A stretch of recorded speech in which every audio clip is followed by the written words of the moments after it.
জেলে আছে, আমাদের চাচারা জেলে আছে, আপনারা চাকরিচ্যুত হয়েছেন, সকলে সমানভাবে ব্যথিত।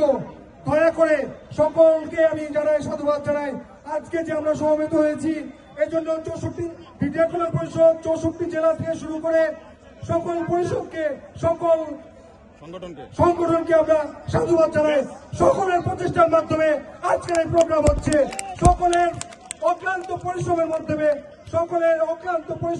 আজকে এই প্রোগ্রাম হচ্ছে।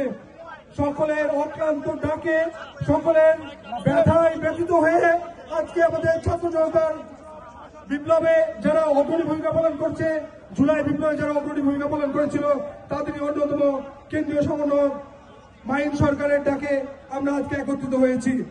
আমরা জানেন আজকে আমরা কি জন্য দাবিতে, কিসের জন্য আসছি। আমরা যে যেখান থেকে আসি সবার দাবিতে একটাই, আমরা যে ক্ষতিগ্রস্ত হয়েছি এই ক্ষতিগ্রস্তের পুনর্বাসন, আমরা যে ষড়যন্ত্রের শিকার হয়েছি সেই ষড়যন্ত্র থেকে মুক্তি চাই।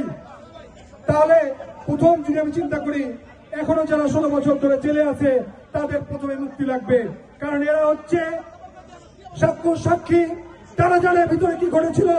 তাহলে তারা তাদের সত্যকে রুখে দেওয়ার জন্য, সত্যকে দেশের কাছে, জাতির কাছে যেন না পৌঁছায়, তাই তারা তাদেরকে অবরুদ্ধ করে জেলখানায় আটক রেখেছে এবং পুরো বাংলাদেশকে, বিডিআরকে ধ্বংস করার জন্য, সেনাবাহিনীকে ধ্বংস করার জন্য, একটা ভয় দেখানোর জন্য 18,000 বিডিআর সদস্যদের চাকরিচ্যুত করে পুরো বাংলাদেশকে, পুরো সশস্ত্র বাহিনীকে ভয় দেখিয়ে দিয়েছে যে তোমরা সত্যের পথে আসলে তোমাদেরকে এইভাবে চাকরিচ্যুত করে তোমাদেরকে নিঃস্ব করে দেওয়া হবে।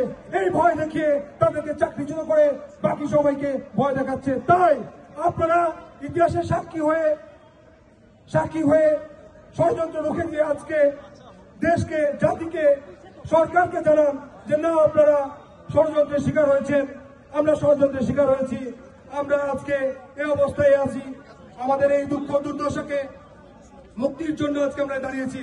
তাই আপনারা যে পরিষদে থাকেন আমরা সকলকে